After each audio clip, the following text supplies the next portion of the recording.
Dorsey, जो कि Twitter के पूर्व सीईओ हैं, उन्होंने भारत सरकार पर गंभीर आरोप लगाए हैं। दरअसल जैक डॉर्सी, बता दें कि एक चैनल पर इंटरव्यू दे रहे थे। उनसे एक सवाल पूछा गया कि क्या कभी किसी सरकार की तरफ से उन पर दबाव बनाने की कोशिश की गई। इस सवाल के जवाब में डॉर्सी ने भारत का उदाहरण दिया। डॉर्सी ने बताया कि ऐसा कई बार हुआ। जैक डॉर्सी ने यह आरोप किसान आंदोलन को लेकर लगाए हैं।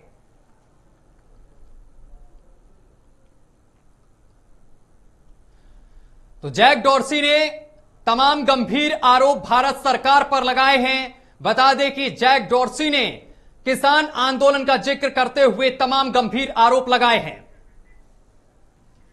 चलिए आपको अब हम ग्राफिक्स के जरिए बताते हैं कि आखिर जैक डॉर्सी ने वो कौन से आरोप लगाए हैं भारत सरकार पर। एक इंटरव्यू में बता दें कि उन्होंने कहा है कि सरकार ने उनके कर्मचारियों के घरों पर छापेमारी कार्रवाई की है और नियमों का पालन नहीं करने पर ऑफिस बंद करने की धमकी दी है। यह सब भारत जैसे लोकतांत्रिक देश में हुआ है। ये तमाम गंभीर आरोप हैं जैक डॉर्सी के। तो आपको हम ग्राफिक्स के जरिए दिखा रहे हैं कि जैक डॉर्सी ने क्या कुछ कहा है। उन्होंने कहा है कि सरकार ने उनके कर्मचारियों के घरों पर छापेमार कार्रवाई की और नियमों का पालन नहीं करने पर ऑफिस बंद करने की धमकी दी। एक तरफ से उन्होंने भारत सरकार पर धमकी देने का आरोप लगाया है। इसके साथ ही उन्होंने कहा है कि भारत एक लोकतांत्रिक देश है और इस दौरान इस तरीके की चीजें हमारे साथ हुई हैं। बता दे चले कि जैक डॉर्सी ट्विटर के पूर्व सीईओ हैं। तो जैक डॉर्सी ने ये तमाम चीजें उस दौरान कही हैं जब वो एक चैनल को इंटरव्यू दे रहे थे। इस दौरान उन्होंने भारत सरकार पर गंभीर आरोप लगाए हैं। ये सब भारत जैसे लोकतांत्रिक देश में हुआ, ये जैक डॉर्सी ने कहा है। ग्राफिक्स के जरिए हम आपको लगातार दिखा रहे हैं कि जैक डॉर्सी ने क्या कुछ आरोप लगाए हैं भारत सरकार पर। यह सब भारत जैसे लोकतांत्रिक देश में हुआ, ये जैक डॉर्सी ने कहा है। और सरकार ने उनके कर्मचारियों के घरों पर छापेमारी की, नियमों का पालन नहीं करने पर ऑफिस बंद करने तक की धमकी तक दी भारत सरकार ने। ये जैक डॉर्सी के तमाम गंभीर आरोप भारत सरकार पर हैं। तो जैक डॉर्सी ने ये तमाम गंभीर आरोप लगाए हैं उस दौरान जब वो एक चैनल को इंटरव्यू दे रहे थे। इस दौरान उन्होंने तमाम गंभीर आरोप भारत सरकार पर लगाए हैं। ग्राफिक्स के जरिए हम आपको दिखा रहे हैं कि क्या क्या उन्होंने आरोप लगाए हैं। उन्होंने कहा है कि नियमों का पालन नहीं करने पर कंपनी बंद करने तक की धमकी मिली है उनको और सरकार ने उनके कर्मचारियों के घरों पर छापेमारी की है। ये भी तमाम गंभीर आरोप हैं जैक डॉर्सी के। ये सब भारत जैसे लोकतांत्रिक देश में हुआ है। ये तमाम चीजें जैक डॉर्सी ने कही हैं।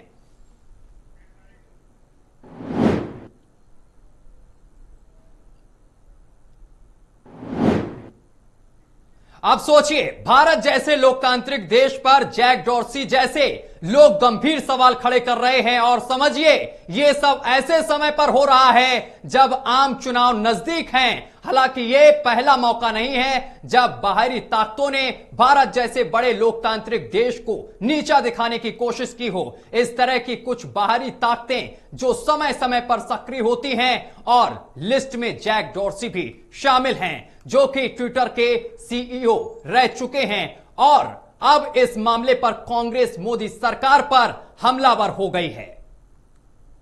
सोचिए कि जब 3 काले कृषि कानून आए थे, किसान विरोधी कानून, और उन किसानों का दमन किया जा रहा था, जब 1 साल से ऊपर किसान दिल्ली की सरहद पर जाड़ा, गर्मी, बरसात, ओले झेलते हुए इस सरकार के खिलाफ आंदोलन कर रहे थे, तो बजाय समाधान ढूंढने के उनको मवाली, उनको खालिस्तानी, उनको पाकिस्तानी, उनको आतंकी तो कहा ही जा रहा था। साथ में ट्विटर जैसे प्लेटफॉर्म्स को यह भी बोला जा रहा था कि अगर उनको दिखाया तो आपका भारत में बोरिया बिस्तर हम बंद कर देंगे और आप पर छापे मारे जाएंगे।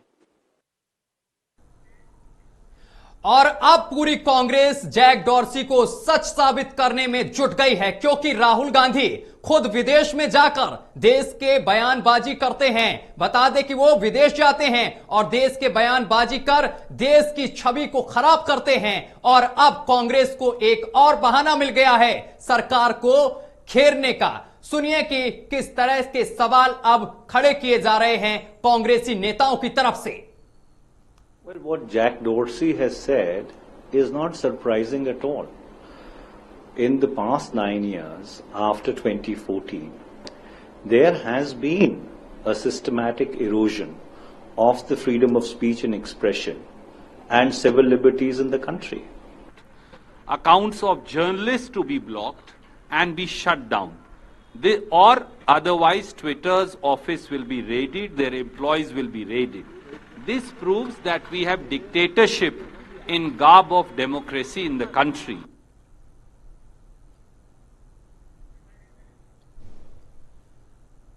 और इधर जैक डॉर्सी के आरोपों पर सरकार ने पलटवार किया है। आईटी राज्य मंत्री राजीव चंद्रशेखर ने ट्वीट करते हुए जैक डॉर्सी के आरोपों को झूठा करार दिया है। Its power as a platform to selectively de-amplify and selectively de-platform people both in India and abroad. In India, it was a direct violation of Article 14 and Article 19 of our Constitution. Our government has always maintained that any platform. चलिए अब हम आपको graphics के जरिए जरा समझाते हैं कि क्या कुछ पूरा मामला है। बता दें कि ट्विटर के इतिहास के उस धुंधले दौर को साफ करने की कोशिश है। बता दें कि ट्विटर डॉर्सी के कार्यकाल में भारतीय कानूनों का उल्लंघन कर रहा था। यह हम आपको दिखा रहे हैं ग्राफिक्स के जरिए। शानदार ग्राफिक्स आप देख रहे हैं अपनी टीवी स्क्रीन पर। साल 2020 से लेकर 2022 तक ट्विटर ने कानूनों के मुताबिक काम नहीं किया। जून 2022 से भारतीय कानूनों का पालन शुरू किया गया और किसी को भी जेल नहीं हुई और ना ही ट्विटर को बंद किया गया। तब ट्विटर को संप्रभुता कानूनों को स्वीकार करने में समस्या थी। तो ये तमाम चीजें हम आपको ग्राफिक्स के जरिए समझा रहे हैं कि क्या कुछ पूरा मामला है, क्योंकि जैक डॉर्सी ने सरकार पर तमाम गंभीर आरोप लगाए हैं। गंभीर आरोप कह सकते हैं, यहां तक कि उन्होंने कह दिया है कि सरकार ने धमकी दी कंपनी बंद करने तक की और इसके साथ उनके कर्मचारियों के घर पर छापेमार कार्रवाई की। लेकिन मामला क्या है वो हम लगातार आपको ग्राफिक्स के जरिए समझा रहे हैं। ट्विटर के इतिहास के उस धुंधले दौर को साफ करने की कोशिश है। ट्विटर आपको बताते चले कि यहां पे डॉर्सी के कार्यकाल में भारतीय कानूनों का उल्लंघन कर रहा था और साल 2020 से लेकर 2022 तक ट्विटर ने कानूनों के मुताबिक काम ही नहीं किया और जून 2022 से भारतीय कानूनों का पालन शुरू किया गया और किसी को जेल तक नहीं जाना पड़ा और ना ही ट्विटर को बंद किया गया। तब ट्विटर को संप्रभुता कानूनों को स्वीकार करने में समस्या थी और भारत सरकार ने ट्विटर के सह संपादक यानी कि जैक डॉर्सी के आरोपों का जोरदार खंडन किया है।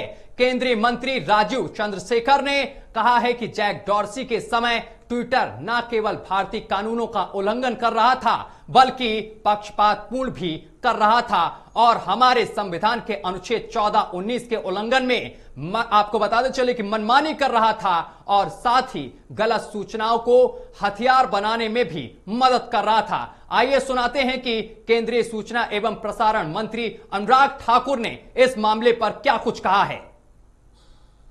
देखिए, जो कहा गया है वो झूठ और सफेद झूठ है।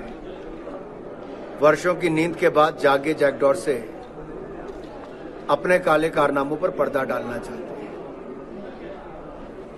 जब ट्विटर को खरीदा भी गया दूसरे व्यक्ति के द्वारा, तो ट्विटर फाइल्स में खुलासा हुआ कि किस तरह से इस प्लेटफॉर्म का दुरुपयोग किया जाता था, पक्षपात किया जाता था और छेड़खानी की जाती थी। और ये मैं नहीं कहता, ये ट्विटर फाइल्स में आया है। अनुराग ठाकुर ने कहा कि कुछ कहा गया है वो सफेद झूठ है। वर्षों की नींद के बाद जैक डॉर्सी जाग गए हैं, अपने काले कारनामों पर पर्दा डालना चाहते हैं। बीजेपी नेता रविशंकर प्रसाद ने कहा कि भारत में सारे सोशल मीडिया का पूरा सम्मान है। भारत एक लोकतांत्रिक देश है, लेकिन भारत का संविधान मानना पड़ेगा और पड़ेगा ही। वही हैं जो महिलाओं की गलत तस्वीरें पर ट्वीट करते थे, कार्रवाई करने से इनकार करते थे, और ये ट्विटर के लोग वही थे जो अमेरिकन कांग्रेस में पेश होंगे, ब्रिटिश संसद में पेश होंगे, लेकिन भारत की संसदीय कमेटी में नहीं पेश होंगे। तो ये ना भारत का संविधान उस समय मानते थे, ना भारत का कानून मानते थे। और सबसे बड़ी बात है कि हम लोगों ने कहा था कि आप अपने अकाउंट को वेरीफाई करिए। कई बार अनवेरीफाइड अकाउंट से पाकिस्तान से ट्वीट होता था जो आतंकवादियों के समर्थन में होता था। तो ये सब काम नहीं किया, और ट्विटर में जैक डॉर्सी ने क्या किया, अब सब चीजें सामने आ रही हैं। एक बात साफ है, भारत में सारे सोशल मीडिया का पूरा सम्मान है। भारत एक लोकतंत्र है, लेकिन भारत का संविधान, भारत का कानून मानना पड़ेगा। चलिए दर्शकों, अब हम आपको बताते हैं कि आखिर क्या है पूरा विवाद। आपको ग्राफिक्स के जरिए हम समझाते हैं कि आखिर पूरा विवाद है क्या। बता दें कि ट्विटर भारत सरकार के विवाद की शुरुआत 2021 से होती है। विवाद शुरू होता है किसान आंदोलन को लेकर। सरकार ने प्लेटफॉर्म पर कई अकाउंट को बैन करने के लिए कहा था, जिससे उन्होंने इनकार कर दिया। आखिर में नए आईटी नियमों का सरकार ने ऐलान किया। ट्विटर ने इसे अभिव्यक्ति के आजादी के खिलाफ बताया, और लंबे विवाद के बाद ट्विटर को नए कानूनों को मानना ही पड़ेगा, यानी कि मानना ही पड़ा उनको। तो ये पूरा विवाद है। किसान आंदोलन से विवाद शुरू हुआ था, और लंबे विवाद के बाद ट्विटर को नए नियम मानने पड़े थे। तो ये तमाम विवाद हम आपको बता रहे हैं। जब ट्विटर और भारत सरकार के बीच ये विवाद शुरू हुआ था, तमाम आपको ग्राफिक्स के जरिए हम आपको एक एक कर समझा रहे हैं कि कब विवाद शुरू हुआ। बता दें कि ये विवाद जिससे उन्होंने इनकार कर दिया था, क्या है पूरा विवाद, लगातार हम बता रहे हैं। आखिर में नए आईटी नियमों का सरकार ने ऐलान किया, और ट्विटर ने इन नियमों को लंबे समय के बाद माना है।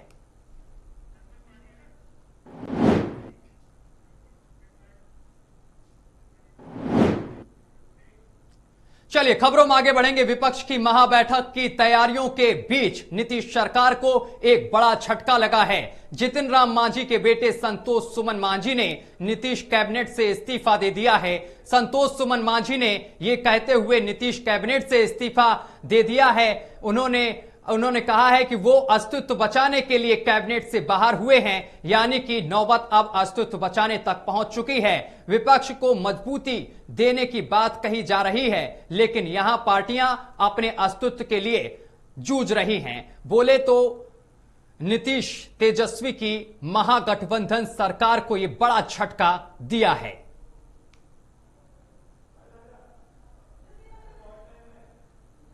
गवर्नर की बात तो बहुत पहले भी हुई है। ऐसी बातें आप चलाते रहते हैं, ऐसी कोई बात नहीं है कि गवर्नर की बात हुई थी। हम एक लाइन में आपको कहना चाह रहे हैं कि हमारी पार्टी के अस्तित्व जो है उस खतरे में था, उसको बचाने के लिए हमने काम किया। आपकी पार्टी को मर्जर करने का प्रस्ताव ये पहली बार नहीं था। इसके पहले भी सीताराम मांझी से मिलकर जब मुलाकात हुई थी नीतीश कुमार की, तो उस वक्त भी हुआ था। आज इस बार ऐसा क्या हुआ कि आपको लगा कि नहीं? देखिए हम एक चीज आपको बता देना चाहते हैं कि इस जंगल में बहुत तरह के लोग रहते हैं, शेर भी रहते हैं, छोटे जानवर भी रहते हैं, उनको पकड़ने की कोशिश किया जाता है, सब बच जाता है, हिरन भी बच के निकल जाता है। हम लोग बच रहे थे आज तक, आज ऐसा लगा कि नहीं बच पाएंगे। देखिए गवर्नर की बात तो बहुत पहले। चलिए अब हम आपको ग्राफिक्स के जरिए समझाते हैं कि आखिर संतोष सुमन मांझी ने क्या कुछ कहा है। तो अब हम आपको ग्राफिक्स के जरिए समझा रहे हैं। उन्होंने कहा है कि अस्तित्व बचाने के लिए कैबिनेट से बाहर हुए हैं। वहीं बहुत दिनों से इस पर विचार हो रहा था। पार्टी कार्यकर्ताओं के साथ बैठक के बाद ही यह निर्णय लिया गया है, और एनडीए में जाने के सवाल पर कहा है कि अभी ऐसा नहीं सोचे हैं। ये उन्होंने तमाम बातें कही हैं जो हम आपको ग्राफिक्स के जरिए समझा रहे हैं। नीतीश कैबिनेट से वो अलग हो गए हैं। नीतीश कुमार को बड़ा झटका लगा है और अब वो अलग हो गए हैं, लेकिन एनडीए में जाने के सवाल को लेकर उन्होंने कहा है कि अभी इस बारे में उन्होंने कुछ सोचा नहीं है, लेकिन इस्तीफा जो दिया है वो कार्यकर्ताओं के साथ बैठे मीटिंग की और पूरे विचार के साथ उन्होंने पार्टी से इस्तीफा दिया है, नीतीश कैबिनेट से इस्तीफा दिया है।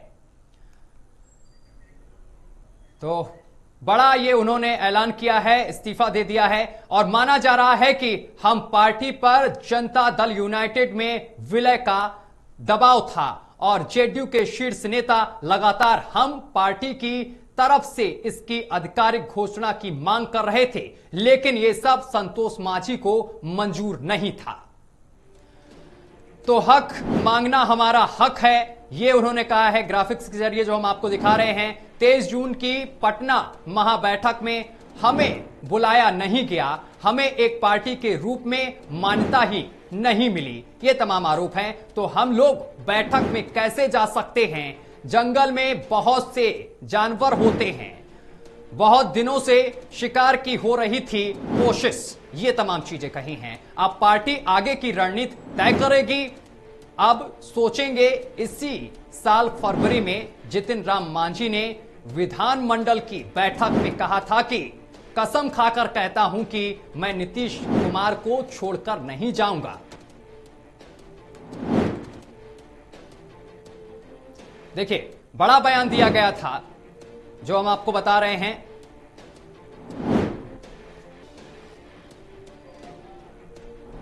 अब सोचिए, इसी साल फरवरी में जितिन राम मांझी ने विधानमंडल की बैठक में एक बड़ा बयान दिया था। सोचिए, उन्होंने कहा था कि कसम खाकर कहता हूं कि मैं नीतीश कुमार को छोड़कर नहीं जाऊंगा। और मांझी के बयान के 100 दिन बाद ही उनके बेटे नीतीश कैबिनेट से इस्तीफा दे दिए हैं।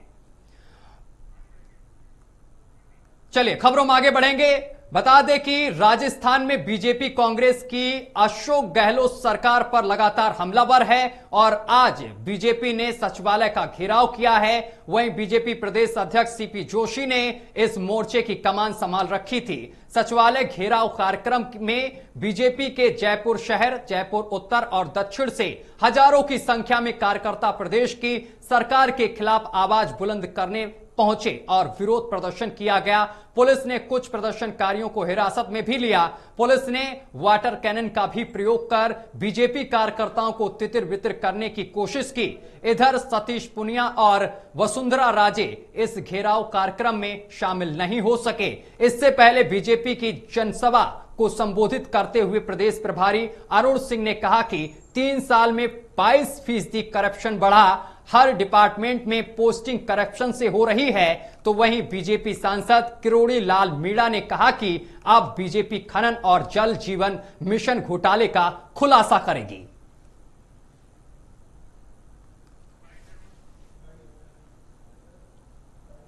कि इनकी तो डिक्की में नोट रख दी, शक्ति की सुरक्षा के लिए कुछ नहीं कर पाई। यह आक्रोश इस बात का है, युवा आज आक्रोशित है कि सरकार ने हमें बेरोजगारी भत्ता नहीं दिया, वादा खिलाफी की कोई बात नहीं, लेकिन लाखों युवाओं के अरमानों पर पानी फेरने का काम इस सरकार ने किया है।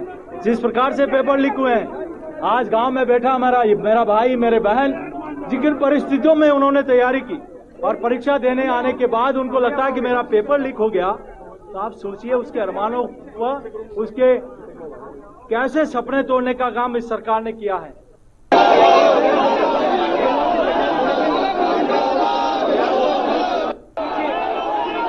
और पंकज जोशी हमारे साथ जुड़ गए हैं, भाजपा प्रवक्ता हैं। सर, आपका बहुत बहुत स्वागत है न्यूज वॉच इंडिया पर। जी धन्यवाद। पंकज जोशी, आज प्रदर्शन किया है, भाजपा के तमाम कार्यकर्ता सड़क पर उतरे हैं, क्या कुछ पूरा प्रदर्शन रहा? देखिए, प्रदर्शन रहा क्योंकि कांग्रेस की सरकार का जो लॉ एंड ऑर्डर है, जो खास करके जो युवाओं के साथ जो चीट करी है, रीट की चीट हो चाहे कोई भी पेपर हो जो लीक किए गए हैं, उनकी जो है युवा आज जो है अपने आप को जो है ठगा सा महसूस कर रहा है। पहले जो है सरकार जब आई तो सरकार ने कहा कि हम बेरोजगारों को भत्ता देंगे, लेकिन भत्ता तो देना दूर की बात रही कि उन्होंने जो मेहनत से जो है पेपर अपनी तैयारियां की, उनके साथ जो है चीट करके और लगभग सभी डिपार्टमेंटों में उन तरीके लगातार पेपरों का लीक हुआ, पेपर को बेचे गए और पेपर को बेचने में न केवल जो है लोग शामिल थे, उन गिरोहों के साथ जो है उनके नेताओं के और उनके बड़े बड़े लोगों के जो है हाथ उसमें जो है मिले हुए थे। उनके कहीं ना कहीं उनकी जो है पैसा जो है उसकी वजह से बोल रहा था, भ्रष्टाचार जो है बड़ी संख्या में जो है उसके ऊपर था। क्योंकि आप पंकज जोशी जी, आप लोगों ने यह भी आरोप लगाया है कि किसी भी पोस्टिंग की बात की जाए, किसी भी नौकरी की बात की जाए, उसमें बिना करप्शन किसी की पोस्टिंग ही नहीं हो रही है।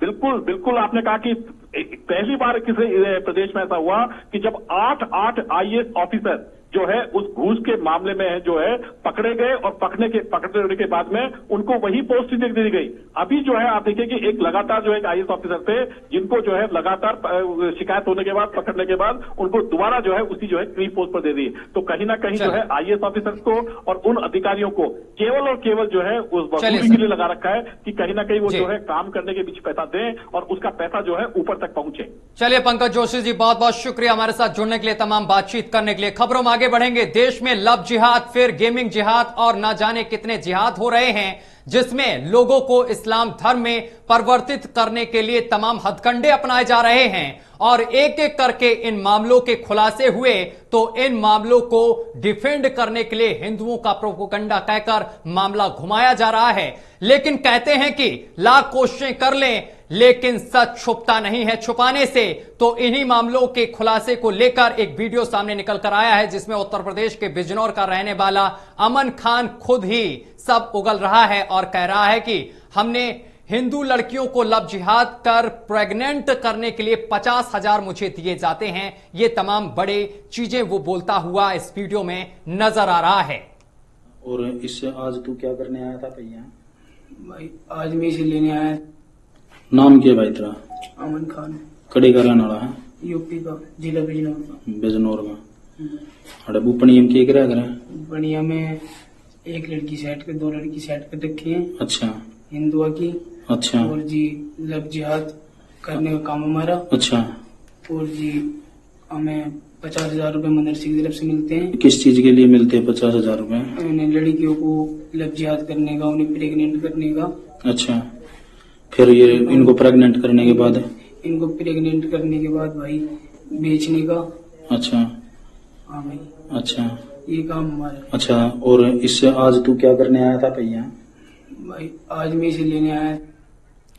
तो देखिए कितने बड़े खुलासे कर रहा है ये अमन खान नाम का युवक, जो कह रहा है कि हिंदुओं की लड़कियों को प्रेग्नेंट करने में हमें 50,000 रुपए दिए जाते हैं और इसका टारगेट एक जगह फिक्स नहीं होता है। 4-5 लड़कियों से ये अवैध तरीके से संबंध रखता है, अपना नाम हिंदू रखता है, अपना नाम छिपाकर, अपने मजहब का नाम छिपाकर हिंदू लड़कियों के पास पहुंचना, उनसे दोस्ती करना, इसके बाद उनसे अवैध संबंध रखना, उनको प्रेग्नेंट करना और प्रेग्नेंट करने के बाद इनके आका इनको 50,000 रुपए देते हैं। तमाम तरीके के जिहाद देखिए चल गए हैं। गेमिंग जिहाद हो, चाहे लव जिहाद हो, चाहे मजार जिहाद हो, चाहे थूक जिहाद हो, लगातार तमाम जिहाद रोजाना पनप रहे हैं और जिहादी सोच के लोग ये लगातार हर हथकंडे को अंजाम देते हैं और लगातार हिंदुओं को टारगेट कर रहे हैं। छोटे छोटे बच्चों को ये लोग टारगेट कर रहे हैं और इसके साथ साथ हिंदू लड़कियों को टारगेट किया जा रहा है। और सुन सकते हैं कि किस तरीके से ये अमन खान नाम का युवक सच्चाई उगल रहा है। दरअसल सच्चाई उगल रहा है और यह बिजनौर का वीडियो बताया जा रहा है और यह युवक साफ तौर पर कह रहा है कि हिंदू लड़कियों को हम फंसाते हैं, प्रेम जाल में फंसाते हैं, इसके बाद उनका शोषण करते हैं, ब्लैकमेल करते हैं, इसके बाद हमारे आका हमको 50,000 रुपए देते हैं। देखिए इसके पीछे और भी साजिश हो सकती है और ये जो मामले सामने निकल कर आ रहे हैं, गेमिंग जिहाद हो चाहे लव जिहाद हो, ये मामले देश से बाहर से इनका कनेक्शन होता है, पाकिस्तान हो, इन तमाम देशों से इनका कनेक्शन होता है और इनके आका जो हैं वो विदेशों में बैठे होकर वहां से फंडिंग करते हैं और ये जिहादी जो सोच है वो लगातार भारत में फैलती ही जा रही है। लेकिन पुलिस भी लगातार कार्रवाई कर रही है, ऐसे जिहादियों को पकड़कर जेल में भेजा जा रहा है। और इस खबर पर अधिक जानकारी के साथ निशी भाटिया न्यूज रूम से सीधा लाइव हमारे साथ जुड़ गए हैं। निशी, जिहाद को लेकर तमाम मामले सामने निकल कर आ रहे हैं, चाहे लव जिहाद हो, गेमिंग जिहाद हो, तमाम तरीके के जिहाद सामने निकल कर आ रहे हैं। लेकिन यहां पर अमन खान नाम के युवक ने एक बड़ा खुलासा कर दिया है। उसने कहा है कि हिंदू लड़कियों को प्रेग्नेंट करने में उसे 50,000 रुपए मिलते हैं। क्या कुछ मामले को लेकर अपडेट है?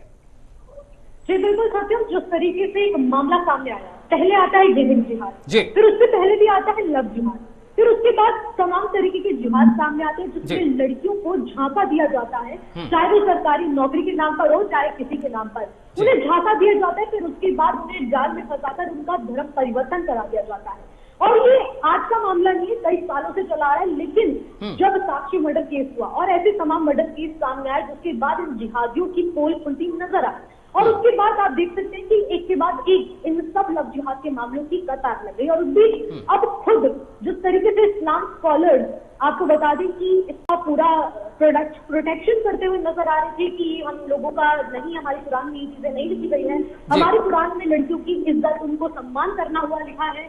और ऐसी तमाम बातें जब खुद इस्लामिक स्कॉलर कहती हैं तो ये बात तब झूठी साबित होती है क्योंकि कुरान की कुछ आयत खुद ही ये चीजें दर्शाती है। और उसके बाद अब जब ये वीडियो सामने आया जो बता दें उत्तर प्रदेश के बिजनौर से ये लड़का है, उसका नाम अमन, लगातार प्रोपेगेंडा चला रहा है जहां पर ये हिंदू लड़कियों को फंसाता है और इसको ये सब काम करने के 50,000 रुपए दिए जाते हैं, जहां पर ये अवैध संबंध बनाता है, उन्हें प्रेग्नेंट करता है, फिर उसके बाद जब प्रेग्नेंट हो जाती हैं तो उसके बाद इन लड़कियों को बेच देता है आगे जाके। आप देख सकते हैं कितना बड़ा रैकेट चल रहा है। फिर इसके बाद आती है केरला स्टोरी और उसके बाद केरला स्टोरी की सिमिलर मूवी अब जो 7 जुलाई को रिलीज होने वाली है वो 72 हो रही है। और आप देख सकते हैं ये मूवी जो है वो एक डॉक्यूमेंट्री के तौर पर आती है और ये रियल स्टोरी पे बेस्ड होती है। और उसके बाद फिर इस्लामिक स्कॉलर इन पर भी तमाम सवाल खड़े करते हैं। लेकिन सत्यम मैं अपने न्यूज चैनल के माध्यम से आज एक बहुत बड़ा खुलासा करने वाली हूं जिसके बाद आप भी सुनेंगे तो आप भी हैरान रह जाएंगे, क्योंकि इस्लामिक स्कॉलर जो कि खुद अपने आप को एक कहते हैं इस्लाम धर्म का अच्छा खासा जानकार,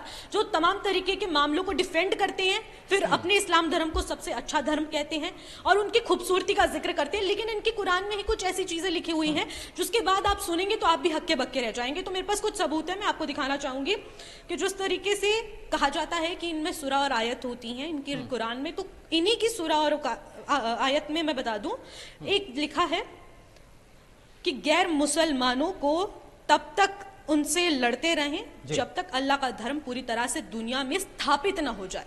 आप ये सुन रहे हैं, दोबारा मैं रिपीट करती हूँ, गैर मुसलमानों से तब तक लड़े जब तक अल्लाह का धर्म पूरी तरह से दुनिया में स्थापित ना हो जाए। और ये सूरा नंबर 8 आयत 39 में लिखा हुआ है। अगर कोई हमारा चैनल देख रहा है जो मुस्लिम स्कॉलर हो तो वो भी एक बार इसको चेक कर ले, क्योंकि आप लोग दावा तो कर लेते हैं कि हमारा इस्लाम धर्म बहुत खूबसूरत है, हमारी कुरान में ये चीजें लिखी हुई हैं, फिर हम लड़कियों का बहुत अच्छे से सम्मान करते हैं, हमारे जिहाद से कोई लेना देना नहीं है, और ये लव जिहाद हो या फिर गेमिंग जिहाद हो, ये हमारा कोई प्रोपोगेंडा नहीं है। फिर उसके बाद ये सारे प्रोपोगेंडे हिंदू धर्म पर थोप दिए जाते हैं कि वो लोग हम लोगों को डिफेंड कर रहे हैं, हम लोगों को इसमें प्रोपोगेंडा में फंसाया जा रहा है। तमाम तरीके के सवालात फिर हिंदू धर्म पर सवाल खड़े कर देते हैं कि वो लोग मुसलमानों को दबाने की कोशिश कर रहे हैं। लेकिन एक और लिखा है कि मूर्ति पूजा करने वालों को जहां कहीं भी मिले उनको घात लगाकर उन्हें मार डाले। सूरा नंबर 9 आयत 5 ये आप चेक कर सकते हैं। अगर आप लोग भी अपने टीवी चैनल्स में देख रहे हैं और कोई मुस्लिम हमसे ज्वाइन है तो आप खुद जाकर अपनी ये चेक कर सकते हैं, और जिसके बाद आपको खुद इस चीज का रियलाइज होगा कि ये आखिरकार लिखा हुआ है। और फिर उसके बाद कई ऐसे जो होती हैं जो बिल्कुल जिहादी जैसे कहेंगे, जो बिल्कुल इस पर कड़ी घात लगाकर बैठे हैं और उसके बाद लव जिहाद के मामलों को अंजाम देते हैं। और ऐसी कई आयत हैं, मैं एक एक करके सबका खुलासा करूंगी, बहुत जल्द खुलासा करूंगी।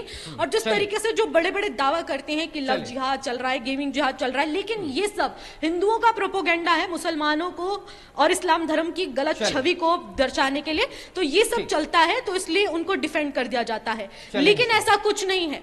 ये मैंने आपको खुद सुनाया और इसके बाद आप देख सकते हैं खुद अमन खान ने इस पूरी बात का खुलासा कर दिया है कि उनको पैसे दिए जाते हैं कि लड़कियों का। शुक्रिया आपका तमाम जानकारी साझा करने के लिए। तो आपको बताते चले कि अमन खान ने बड़ा खुलासा कर दिया है। एक वीडियो में उसने कहा है कि हिंदू लड़कियों को प्रेग्नेंट करने में उसके आका उसको 50,000 रुपए देते हैं। फिलहाल मेरे साथ अभी के लिए बस इतना ही। देश दुनिया की तमाम खबरें देखने के लिए देखते रहिए आपका अपना चैनल न्यूज वॉच इंडिया।